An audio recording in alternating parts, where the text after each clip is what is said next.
Hey, welcome back to Random Tasks. We're back here with my son's cheap remote control car, and he's managed to break it.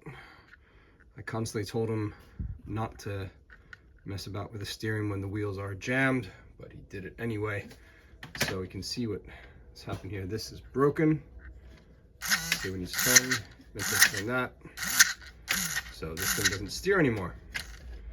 So I'm going to take this apart, just a couple of Phillips head screws, and see if I can come up with a replacement.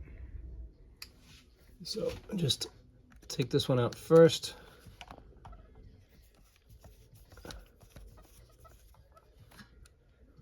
All right, carefully set that aside. And there's that piece. Now let's get this one.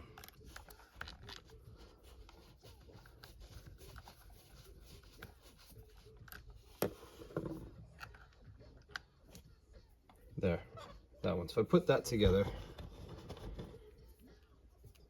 then I can figure out the length.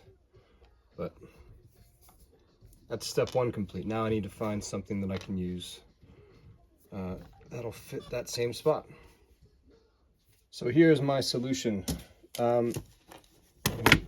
Raided the Lego box and got one of these couple pieces of Lego Technique. And I thought of this because, as you can see on the original piece, you have one hole is turned 90 degrees from the other. And I thought, oh, I know it can do that very easily.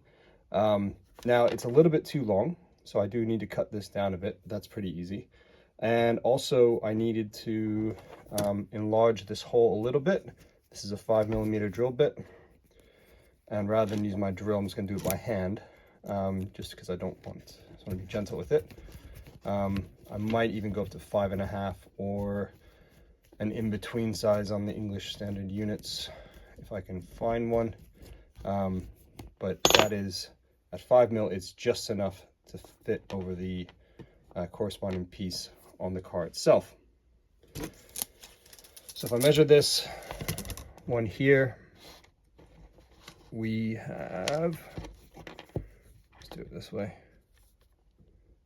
It is 31mm, and this is about 41. So I just need to take 10mm out of that, which is easy enough to do.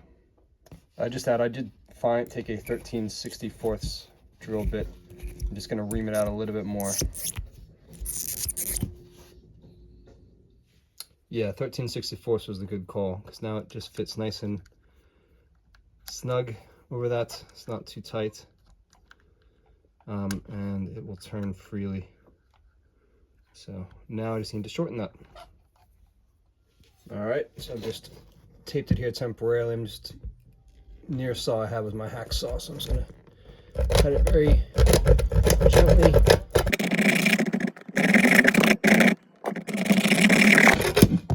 There we go. Okay, so that is cut, put together. It's now the right length. The one last thing I'm gonna do before I put it on the car is just add a bit of super glue so that it actually holds together, so that when it steers, it doesn't pull apart. Okay, my Gorilla Glue. Just gonna put a bit in here. And then on the other one too.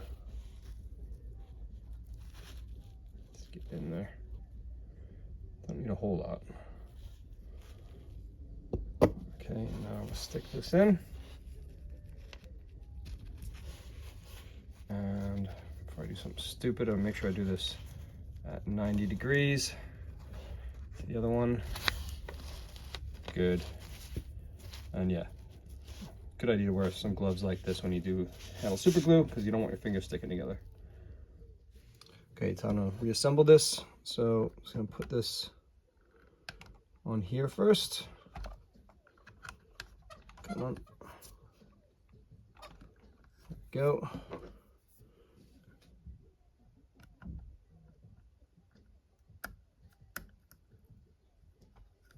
All right, I don't want to over tighten this. These are pretty, just plastic, so I don't want to strip it.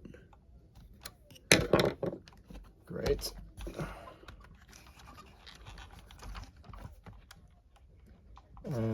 get over that.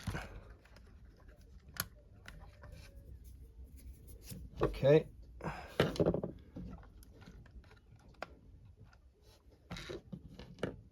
Let's get the other screw on there.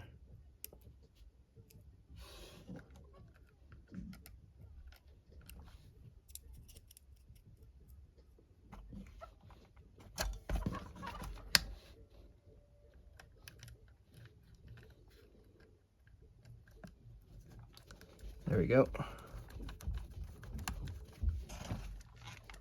And again, I don't want to be too tight with that.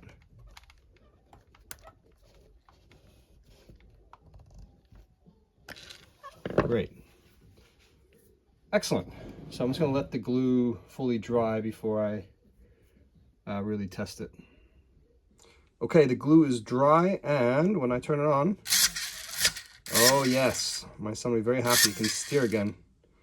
So that's that. Another random project on Random Tasks.